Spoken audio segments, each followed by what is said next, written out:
आपल्याला हे कळलंय की सर्व नाती आपण परमात्म्याबरोबर जोडू शकतो, मग ती आता जोडायची कशी ह्याबद्दल तुमच्याकडून जाणून घ्यायचंय. जोडण्याअगोदर आपल्याला हेही माहीत पाहिजे की परमशक्ती काय आहे आणि परमशक्तीपर्यंत पोहोचण्यास करता मग माझी भूमिका काय आहे किंवा मी पण स्वतःला काय समजायला पाहिजे.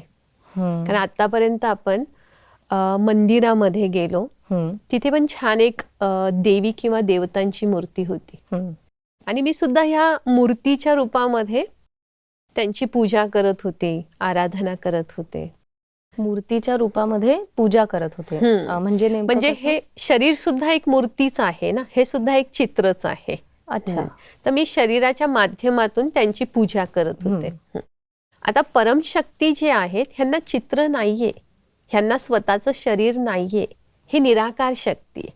कारण ते जन्म आणि मृत्यूच्या चक्रामध्ये येत नाही. म्हणजे परमात्मा निराकार आहे. निराकार आहेत, म्हणून आपण त्यांना परमपिता म्हणतो. आपण एक आत्मा आहोत, आपण जन्म आणि मृत्यूच्या चक्रामध्ये येत असतो. आणि जे देवी देवता आहेत ते दिव्य पुरुष आहेत, त्यांच्यामध्ये दिव्यता आहे आणि आपण फक्त एक मानव आहोत. अच्छा, म्हणजे ते देवी देवता पण जन्म मृत्यूच्या चक्रात येतात. अच्छा. पण ही परमशक्ती जी आहे ह्या सगळ्या गोष्टींपासून ती वेगळी आहे. ओके. मग परमशक्ती बरोबर बोलण्यासाठी मला सुद्धा माझ्या शरीराचं भान विसरणं गरजेचं आहे. जर मी शरीराला सर्व काही समजू लागले तर मी त्या निराकार शक्तीपर्यंत पोहोचू शकणार नाही. मग त्याकरता मी ह्या शरीराला चालवणारी चैतन्य शक्ती आत्मा आहे. त्यालाच आपण एनर्जी म्हणतोय. बरोबर. आज आपल्या शरीरामध्ये ती एनर्जी आहे, आत्मा आहे, म्हणून आपलं शरीर गरम आहे.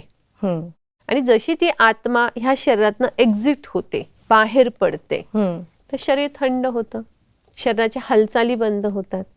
म्हणजे त्याला आपण मृत्यू म्हणतो तेच, की जेव्हा आत्मा शरीरातून बाहेर जाते तो मृत्यू. मृत्यू होतो शरीराचा. शरीराचा मृत्यू होतो. आत्मा तेही अमर आहे, अविनाशी आहे. आत्मा शरीरामध्ये आहे म्हणून आपण बोलतोय, ऐकतोय, बघतोय, चालतोय.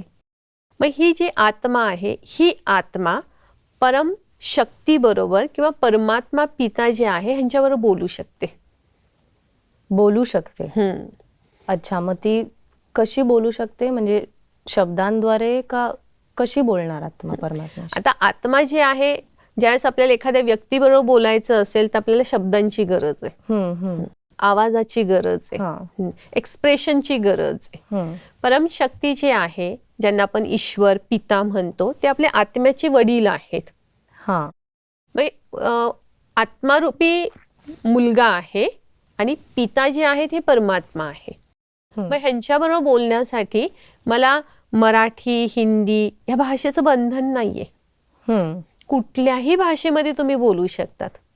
फक्त बोलण्यासाठी तुम्हाला तुमची भावना फार गरजेची.